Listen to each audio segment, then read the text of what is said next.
हमारी नई वीडियोस को देखने के लिए हमारे चैनल को सब्सक्राइब कीजिए।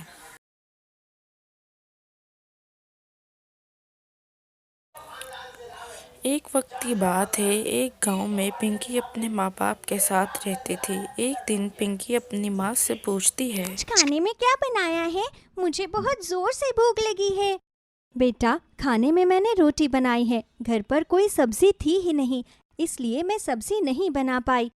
माँ, कितने दिन हो गए कि हमने रोटी के साथ सब्जी नहीं खाई। चाची तो हर रोज बहुत अच्छी अच्छी सब्जी बनाती है। उनकी रसोई से हर रोज बहुत अच्छे खाने की खुशबू आती है। क्या मैं आज चाची से सब्जी मांग कर ले आऊं? ठीक है बेटा, अगर तुम्हारा मन कर रहा है तो इस कटोरी में अपने लिए थोड़ी सी सब्जी ले आओ। कल जब मैं सब्जी बनाऊंगी तो तुम्हारी चाची के लिए भी थोड़ी सी सब्जी बना लूंगी। ठीक है मम्मी। पिंकी एक छोटी सी कटोरी लेकर ऊपर अपनी चाची के पास जाती है। चाची, अरे तू यहाँ पर क्या कर रही है? पक्का कुछ मांगने के लिए आई होगी। चाची, वो आज माँ ने सब्जी नहीं बनाई है और मेरा सब्जी खाने का बहुत मन कर रहा है। अगर आपने सब्जी बनाई है तो क्या मैं थोड़ी सी सब्जी ले सकती हूँ? एक काम करती हूँ, वो जो फ्रिज में रखी हुई कुछ दिन पुरानी बासी कढ़ी है वही दे देती हूँ। हाँ, ला मुझे ये कटोरी दे दे, मैं तेरे लिए कढ़ी लेकर आती हूँ। तब तक यहीं पर रहना। ठीक है चाची। संगीता अंदर जाकर फ्रिज से बासी कढ़ी निकालती है जो उसके फ्रिज में 5-6 दिन पहले से रखी हुई थी। अच्छा हुआ कि ये यहाँ पर सब्जी मांगने आ गई, वरना मुझे ये कढ़ी फेंकनी पड़ती। जब भी मुझे कोई बाकी सब्जी फेंकनी होती है तो उसी दिन मुझसे सब्जी मांगने आ जाती है। चलो अच्छा है, कम से कम मेरी सब्जी वेस्ट तो नहीं होती। संगीता वो कढ़ी गर्म करके उस कटोरी में डाल देती है और वो कटोरी लाकर पिंकी को दे देती है। कटोरी गर्म है, इसलिए जरा ध्यान से लेकर जाना। ठीक है चाची। पिंकी कढ़ी लेकर नीचे आ जाती है। माँ, चाची ने आज पकोड़े वाली कढ़ी बनाई थी तो उन्होंने मुझे गरम गरम कढ़ी दे दी। मेरा कढ़ी खाने का बहुत दिन से मन कर रहा था। आ जाओ, तुम भी मेरे साथ खाना खा लो। नहीं बेटा, अभी मुझे भूख नहीं है, तुम खा लो। ठीक है माँ। पिंकी खाना खाना शुरू करती है। वो एक कटोरी कढ़ी में से भी अपनी मम्मी और पापा के लिए कढ़ी बचा देती है। माँ, ये कढ़ी तुम और पिताजी रोटी के साथ खा लेना, मैंने खाना खा लिया है। अरे बेटा, तुम्हें हमारे लिए इसे बचाने की क्या जरूरत थी? इतनी सी कढ़ी में भी तुमने हमारे लिए इतनी सारी कढ़ी बचा दी, तो फिर तुमने क्या खाया? चलो अब एक और रोटी खाओ और ये पूरी की पूरी कढ़ी खा लो। मैं और तुम्हारे पापा अचार के साथ ही रोटी खा लेंगे। लेकिन माँ, चलो चलो जल्दी से खा लो। अपनी माँ के कहने पर पिंकी बची हुई कढ़ी भी रोटी के साथ खा लेती है। उस समय तो उसे बासी कढ़ी खाकर कुछ नहीं होता, लेकिन रात को अचानक उसके पेट में दर्द होने लगता है। आह माँ, मेरे पेट में बहुत जोर से दर्द हो रहा है। मम्मी, मुझे दवाई चाहिए। अरे, अचानक से तेरे पेट में दर्द कैसे हो गया बेटा? रुक, मैं तेरे पिताजी को डॉक्टर के पास भेजती हूँ। पिंकी के पिताजी पास के ही एक डॉक्टर के पास जाकर पिंकी के लिए पेट दर्द की दवाई लेकर आते हैं। ये लो बेटा, मैं तुम्हारे लिए पेट दर्द की दवा लेकर आया हूं। तुम इसे खा लो, थोड़ी देर में तुम्हारा पेट ठीक हो जाएगा। पिंकी के पापा उसे पेट दर्द की दवाई खिला देते हैं, लेकिन वो दवाई खाने के काफी देर बाद तक भी पिंकी को बिल्कुल भी आराम नहीं होता, बल्कि उसके पेट का दर्द और ज्यादा बढ़ जाता है। पिताजी, इस दवाई से मेरे पेट का दर्द ठीक नहीं हुआ, मुझे बहुत जोर से पेट में दर्द हो रहा है। अजी, मुझे तो पिंकी की तबीयत कुछ ज्यादा ही खराब लग रही है। लगता है हमें इसे अस्पताल लेकर जाना पड़ेगा। आप जल्दी से रिक्शा वाले को लेकर आइए। रात काफी हो चुकी थी, इसलिए आसपास कोई रिक्शा वाला भी नहीं था। तब विनोद को अपने एक पड़ोसी का ध्यान आता है जो रिक्शा चलाता था। वो तुरंत उसके घर जाकर उसे लेकर आता है और पिंकी को अस्पताल लेकर जाता है। देखिए, आपकी बेटी को फूड पॉइजनिंग हो गई है। लगता है उसने कुछ गलत खा लिया था, लेकिन अब हमने उसे दवाई दे दी है तो वो थोड़ी देर में ठीक हो जाएगी।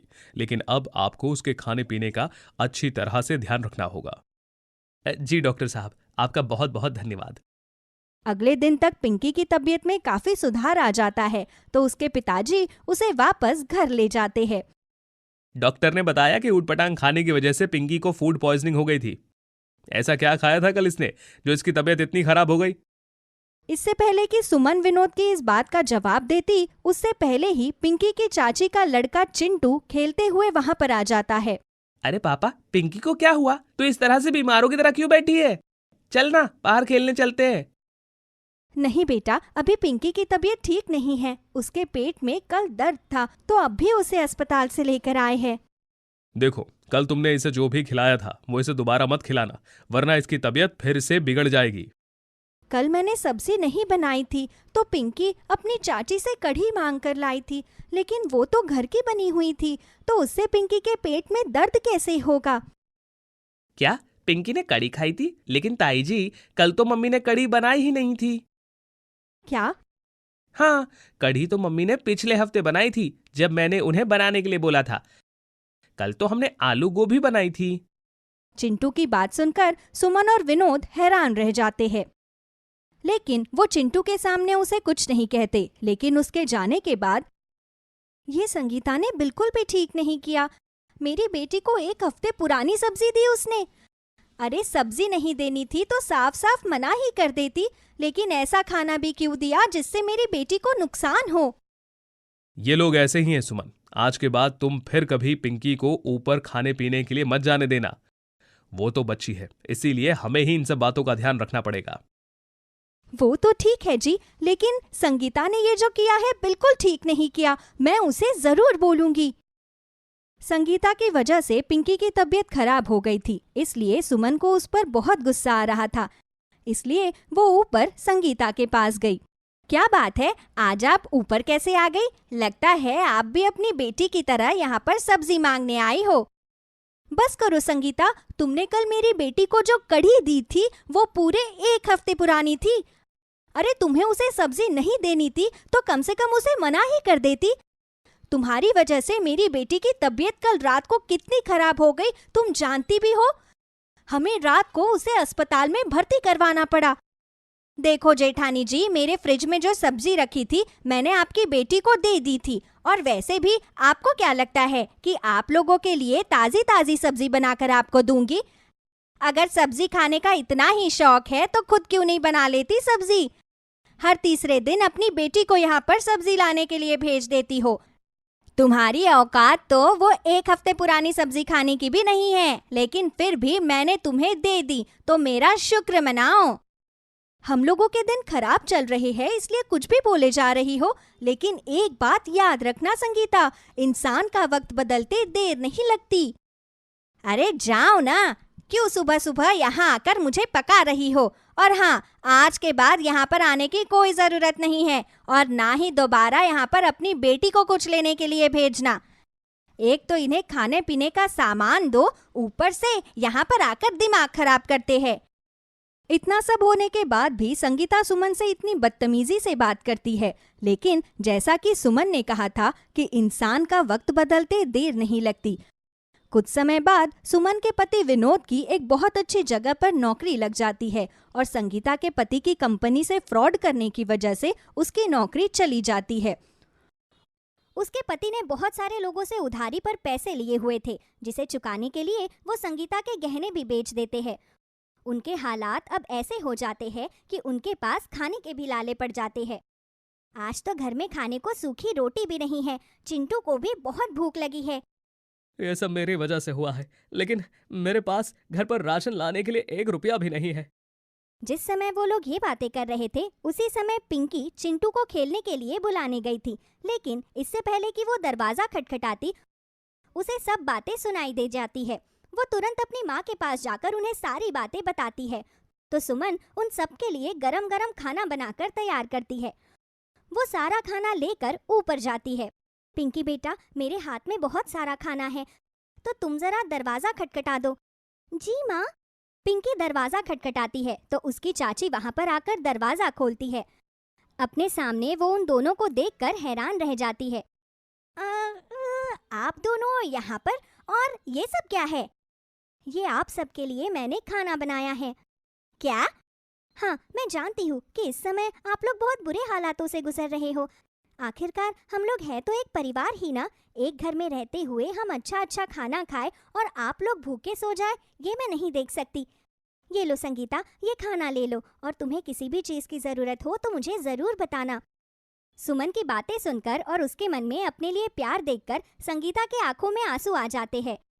मुझे माफ़ कर दीजिए दीदी, जब हमारे हालात अच्छे थे और आप लोग हमसे मदद मांगते थे तो मैंने आपके साथ बहुत बुरा व्यवहार किया, लेकिन उसके बाद भी आप हमारे लिए इतना कर रही हो। मुझे अपने किए पर बहुत शर्म आ रही है। कोई बात नहीं संगीता, तुम्हें अपनी गलती का एहसास हो गया, मेरे लिए वही काफ़ी है। बस अब रोना बंद करो और जल्दी से सब लोग खाना खा लो, वरना ये खाना ठंडा हो जाएगा। आखिरकार संगीता को अपनी गलती का एहसास हो जाता है। वो सुमन से अपने किए की माफ़ी मांगती है। कुछ समय बाद जब उनके हालात फिर से ठीक हो जाते हैं तो इस बार वो पहले की तरह घमंड में आकर सुमन के साथ बुरा नहीं करती, बल्कि एक परिवार बनकर वो सभी मिलजुल कर रहते हैं। बच्चों, इस कहानी से हमें ये सबक मिलता है कि हमें हमेशा गरीब लोगों की मदद करनी चाहिए। और कार्टून देखने के लिए हमारे चैनल को सब्सक्राइब कीजिए और इस वीडियो को लाइक कीजिए। इस वीडियो को दूसरे बच्चों के साथ शेयर भी कीजिए। और हाँ, सब्सक्राइब करना मत भूलिएगा। अल्लाह हाफिज़।